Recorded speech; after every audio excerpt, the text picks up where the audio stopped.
మావిగన్ ప్రతిపాదన తమకు Boost తీసుకొచ్చిందని YCP భావిస్తోంది. వైసీపీ అధినేత జగన్ నోటి వెంట నుంచి వచ్చిన ఒక్క మాటతో మళ్లీ ట్రెండింగ్ లోకి వచ్చింది వైసీపీ. అది నెగిటివ్ గానా పాజిటివ్ గానా అనే సంగతి పక్కన పెడితే ప్రచారం మాత్రం పీక్స్ కు చేరిందన్న చర్చ సాగుతోంది.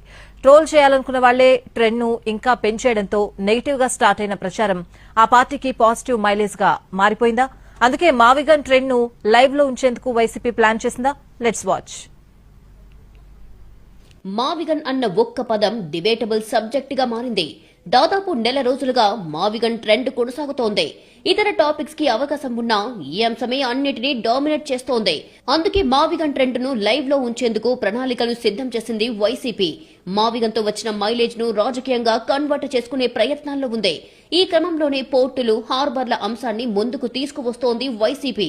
తమ ప్రభుత్వ హయాంలో ప్రారంభించిన ప్రాజెక్టులను కూటమి ప్రభుత్వం నిలిపివేస్తోందని ఆరోపిస్తోంది.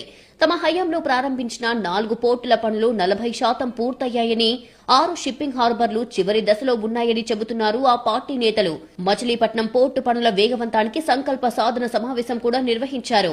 మే 5 నుంచి 10 మధ్యలో పోర్టులను సందర్శించేందుకు అధికారుల అనుమతి కోరినట్లుగా తెలిపారు.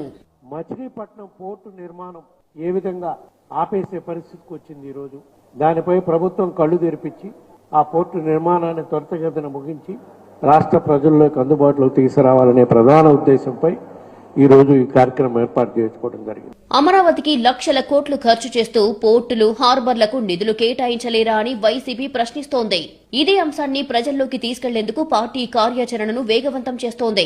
అదే సమయంలో టీడీపీ నేతలు కూడా వైసీపీకి గట్టిగా కౌంటర్ ఇస్తున్నారు. 2023 వరకు పోర్టులను వైసీపీ కనీసం పట్టించుకోలేదని, కూటమి అధికారంలోకి వచ్చిన వెంటనే పనుల్ని వేగవంతం చేశామంటున్నారు. డిసెంబర్ నాటికి మచిలీపట్నం పోర్టును పూర్తి చేసి చూపిస్తామంటున్నారు. మచిలీపట్నం పోర్టుని దొంగ నాటకాలాడి ఆనాడు ప్రజా ఉద్యమంతో, ఎందుకంటే దాదాపు జగన్మోహన్ రెడ్డి గారు ఒత్తిడి కూడా ఉన్నది ఆ రోజు రాజశేఖర రెడ్డి గారి మీద, మచిలీపట్నం పోర్టు తీసుకెళ్లి గోగులేరు దగ్గర కట్టడానికి సాక్షాత్తు పేరు నాని గారు సంతకం పెట్టాడు. నాకు ఎటువంటి అబ్జెక్షన్ లేదని చెప్పి సంతకం పెట్టింది వాస్తవం కాదా? అలాగే ఆ రోజు ఉద్యమం చేస్తా